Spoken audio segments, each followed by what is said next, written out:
Making deck furniture. All this and this from this box, creating this much waste. Good Lord. It's gonna turn into this. First we lay the legs out.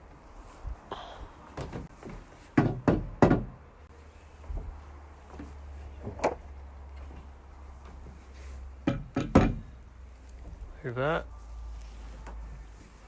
And these pieces.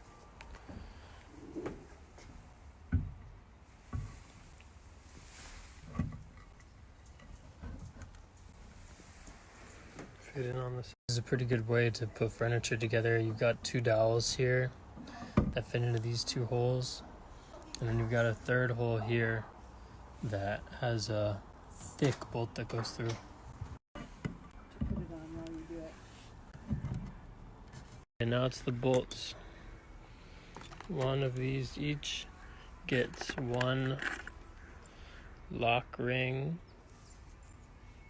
and one washer.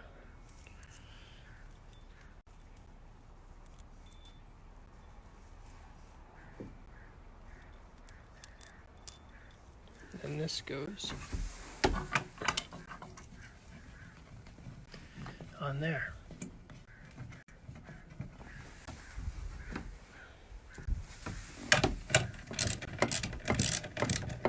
So the idea of how these lock rings work is that once the bolt is tightened, and then the lock ring is squeezed between the washer and the bolt head, and it keeps tension on the nut that would be on the other side, so that it doesn't loosen up as easily as if it was just washer to bolt head by itself. It's sort of like a little spring that keeps the threads engaged so it doesn't come undone as easily.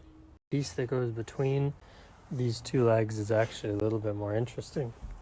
It's got a oval cut extrusion that fits into an oval cut slot.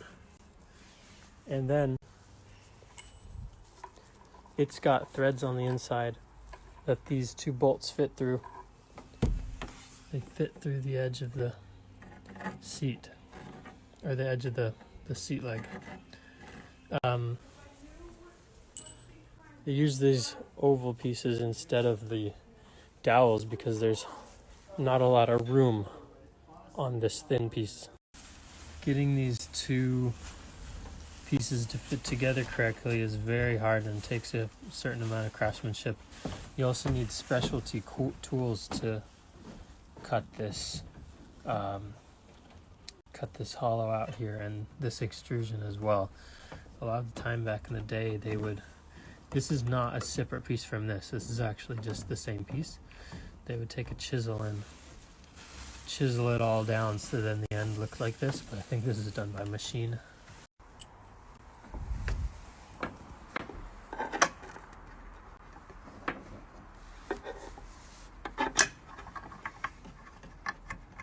This is something I was actually surprised about. This is the tool that came with these to screw these in. If you ever see one of these balls at the end like that, it's really useful because it means you can put it in like this and then actually put it at a bunch of different angles and still twist the bolt in.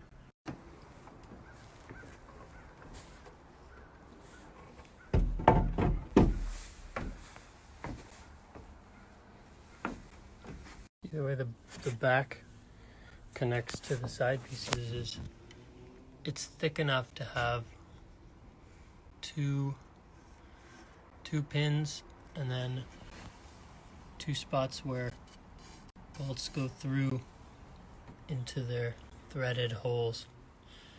And the reason why they're using those pins is these are thick enough to fit those side by side. And then this block is angled so you can have a straight piece here but still have bolts that go in to the back piece without having to, the only way to do is at an angle. If you look at a lot of chairs, they'll have these angled pieces on the inside of the seat. It can be a little confusing. How does a bolt like this with threads so thin screw into a piece of wood and actually do anything. Well, here's how it works. One piece has a hole in it that the bolt goes through. The other piece has a piece of metal with threads cut into it, implanted inside the wood, so that when the bolt goes through, it threads into that piece of metal. And that's how all of these work. That's how every bolt in this chair works. There's a piece of metal implanted inside this wood that they screwed in, that it itself is hollow. It's like a tube that then these bolts thread into. Pretty much it. Now all that's left is the screws for the slats. Screwing quickly with one hand, definitely a useful skill.